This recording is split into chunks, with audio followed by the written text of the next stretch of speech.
van cayendo por el camino, pero nosotros seguimos ahí. No, el camino que tiene los árboles, ¿eh?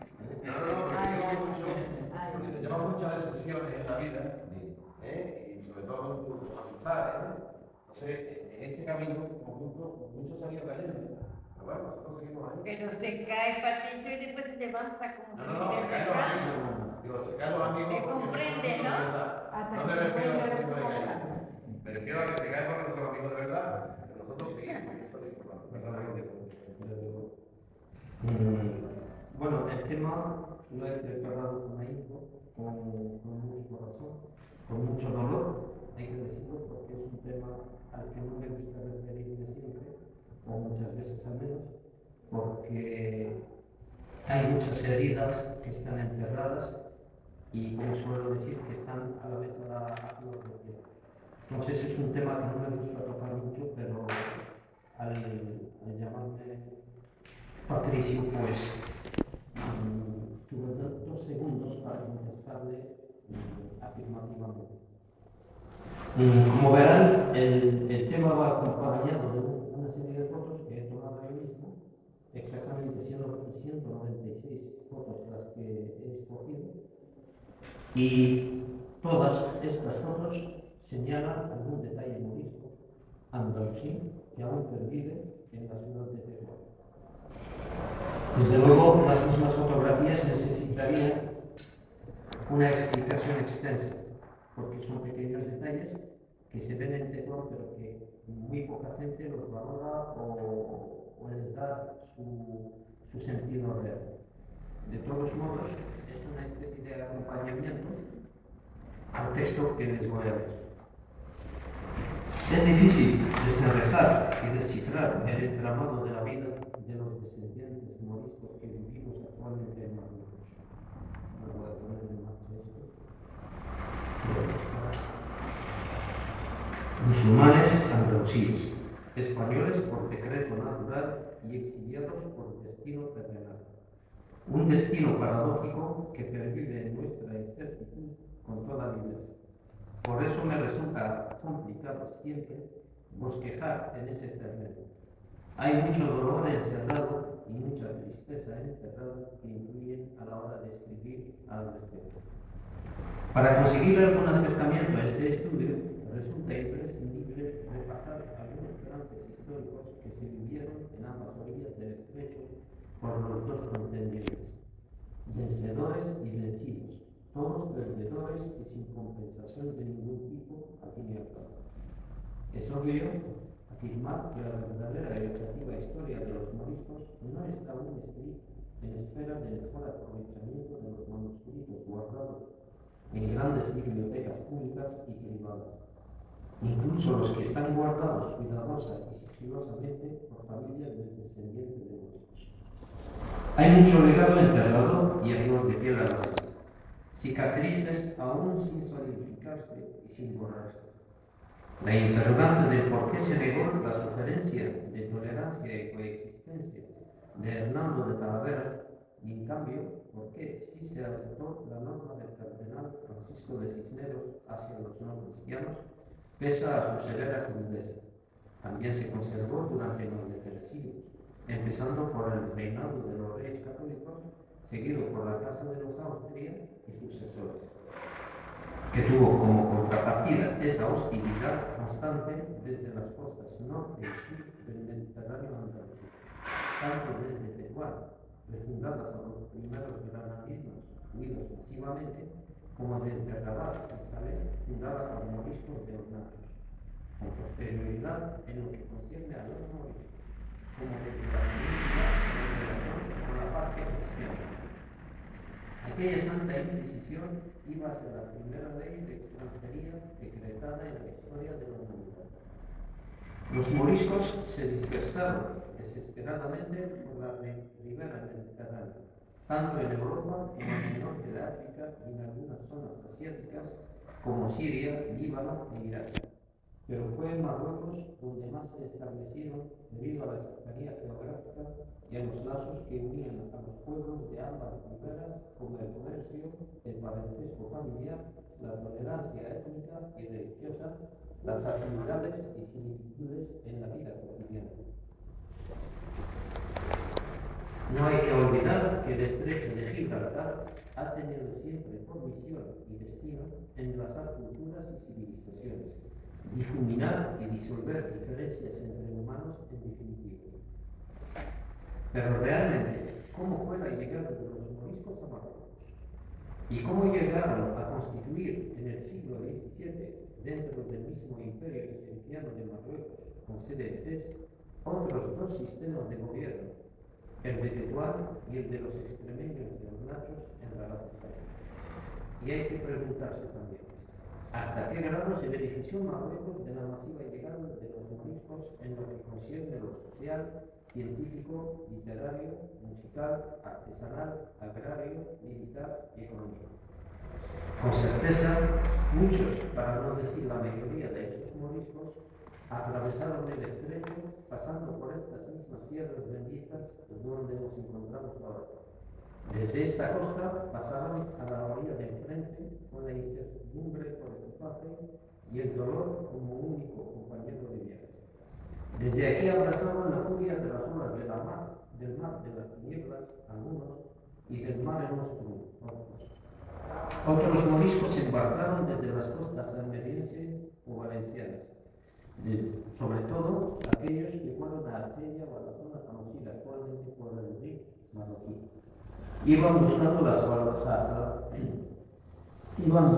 salvación de sus vidas, renunciando a sus pertenencias todas tras su fragmentación familiar. La llegada de los primeros moriscos al norte de África en los inicios del éxodo fue de cordial y efusiva bienvenida, tanto en Marruecos como en Argelia. Los marroquíes recibían a sus huéspedes con los brazos abiertos generalmente. Al fin y al cabo, se solidarizaban con gente oprimida y perseguida. Pero con el paso del tiempo y de las décadas, se fueron dando cuenta de que los nuevos huéspedes venían a Marruecos tras cristianizarse y volverse a convertir al Islam, lo que era embarazoso por no saber a qué atenerse ante la dualidad moral y espiritual de los llegados. Las dudas empezaron a ser mella acentuadas por la gran cantidad de espías o informadores que, enviados por la Iglesia, se mezclaban con los moriscos. Todo ello hizo efectivas ciertas reticencias que dieron lugar a que muchas familias y comunidades moriscas decidiesen instalarse dentro de las urbes, en las periferias o en montañas de difícil accesibilidad por necesidad.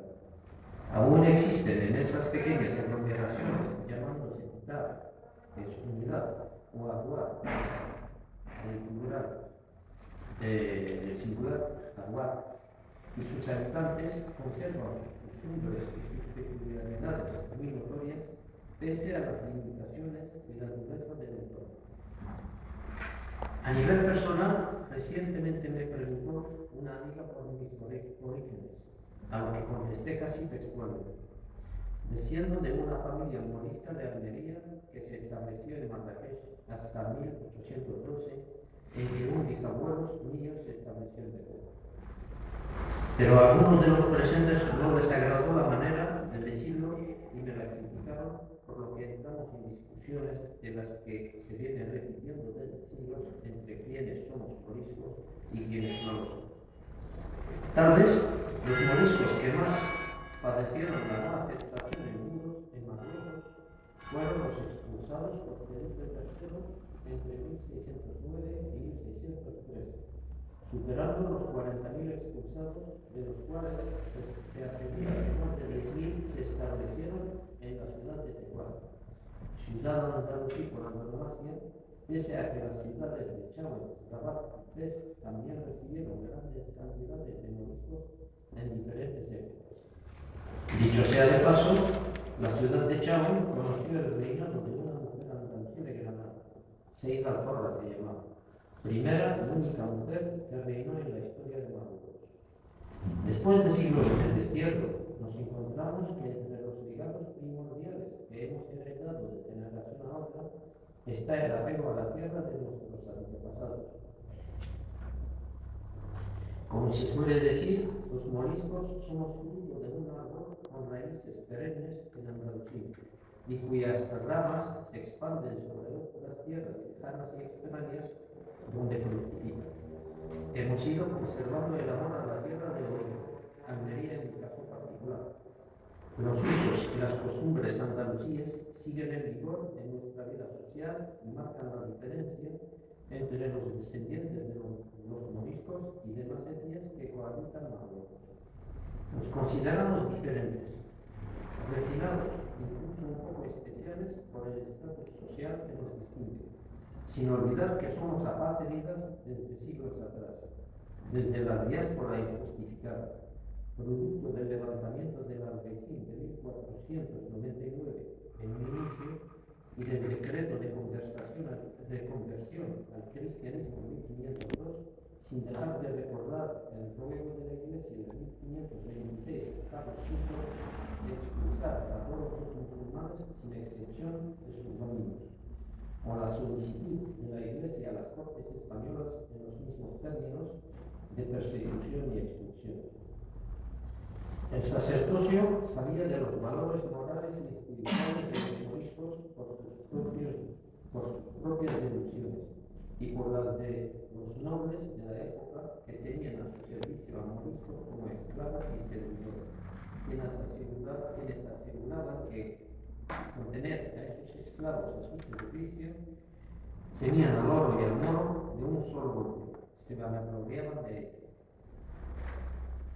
Los señores cristianos de la época, conscientes del nivel intelectual de los perseguidos, concedían a algunos de sus esclavos moriscos la misión de educar a sus propios hijos y de enseñarles las artes de los conocimientos de la época, así como las artes de la guerra, en algunos casos. Esto a cambio de un trato menos duro que era acostumbrado hacia los esclavos de la época. Se tuvo presente en la memoria de los moriscos durante largo tiempo el acto del conde de Libia, fiel colaborador del cardenal Cisneros, por destruir una mezquita en las Alpujarras con gente rezando dentro, degollando a los hombres y haciendo esclavas a las mujeres y a los niños. Aún se menciona popularmente en Marruecos ese hecho cuando se derrumba una mezquita por los años o inclemencias naturales, diciendo que Cisneros no fue. En muchas referencias se asegura que muchos de los remeros de la expedición de Cristóbal Colón al Nuevo Mundo eran esclavos musulmanes y judíos andalusíes. En los típicos cuentos heredados, básicamente los cuentos llamados de la abuela, aún se habla en estos días de sus aventureros de las penurias sufridas, no exento de imaginaciones agregadas. Los altos estamentos de la Iglesia en esa época, sabiendo de los valores intelectuales de los moriscos, se encargaron de requisar los manuscritos de los musulmanes y de los judíos manteniendo los cultos, aunque bien protegidos en sus propios archivos sin permitir el acceso a ellos a los investigadores e interesados durante siglos XXV. Algunos manuscritos que sí llegaron a ser trasladados desde la península en diferentes épocas suponen referencias de vital importancia para los investigadores actuales en Marruecos, aunque nunca serán suficientes para describir un acercamiento a la realidad histórica de los hechos. También el hecho de que algunos archivos fueran explorados por investigadores ha colaborado en despertar gran interés por la temática morisca, quedando mucho por explorar y por publicar. El mismo Julio Caro Baroja, en su obra Los moriscos del Reino de Granada, asegura que el Reino de Castilla se portó brutalmente con los moriscos tras la caída del Reino de Granada, así como con todo el norte de África, donde se habían exiliado la mayoría de los expulsados. Resalta que durante el siglo XVII Almería conoció un retroceso en todos los niveles comerciales, artesanales y en otros sentidos debido a la constante persecución del Reino de Castilla a los moriscos. Ello resulta lógico porque los reyes católicos habían sustituido a los andaluces autóctonos por los nuevos colonos, traídos de Castilla y de algunas otras regiones que no estaban acostumbrados a la labranza y a otros trabajos que requerían maestría y resistencia, por lo que porque no podían suplir la maestría de los habitantes autóctonos que habían hecho del Andaluz la civilización más omnipresente a todos los niveles del conocimiento del mundo de entonces. Esos mismos labriegos plantaron en Marruecos los sistemas de regadío que siguen aplicándose hasta nuestros días, aunque con ciertos niveles de modernización. El reparto de las aguas subterráneas en Tetuán sigue circulando por el casco urbano de la Medina Andalusí con el sistema de Tebas. Curiosamente, el canal que se toca ahora es canal que deja de funcionar. No se sabe cómo volverlo a hacer funcionar.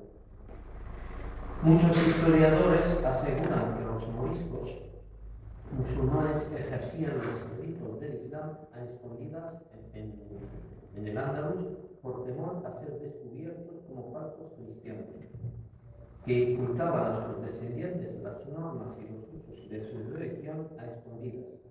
También guardaban el Ramadán, pero tenían dificultades a la hora de distribuir la zakat, que es un impuesto del 3,5% sobre los bienes disfrutados durante un año y que se debe repartir entre los más necesitados. Al contrario, los prisioneros guardaban todas las obligaciones de su religión sin temor a las represalias, puesto que era por esa misma religión por lo que estaban encarcelados. Entre trabajos forzosos no remunerados y habitáculos dedicados al encierro masivo. Aún en nuestros días, la voz popular menciona circunstancias sin desprenderse de su recuerdo. Se prohibió el baño árabe, cerrando o destruyendo casi la totalidad de los que había en el Andaluz, a excepción de la zona de Almería, donde siguieron funcionando algunos de ellos. También se prohibió el uso de la ajena, que es una planta molida que mezclada con agua resulta ser terapéutica para algunas afecciones de la piel, simplemente por ser empleada como adorno en festejos y celebraciones en algunas costumbres judías y árabes. En Tetuán,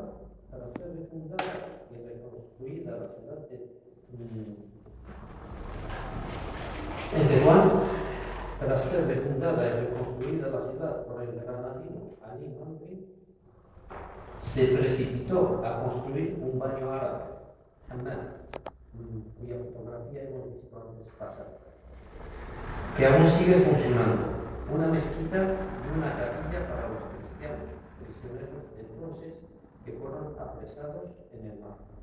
Actualmente se quiere reabrir la mazmorra, cárcel que da nombre a la barriada de la Medina Andalusí de Metama, pese al deterioro que conoce. Se dice que en esa mazmorra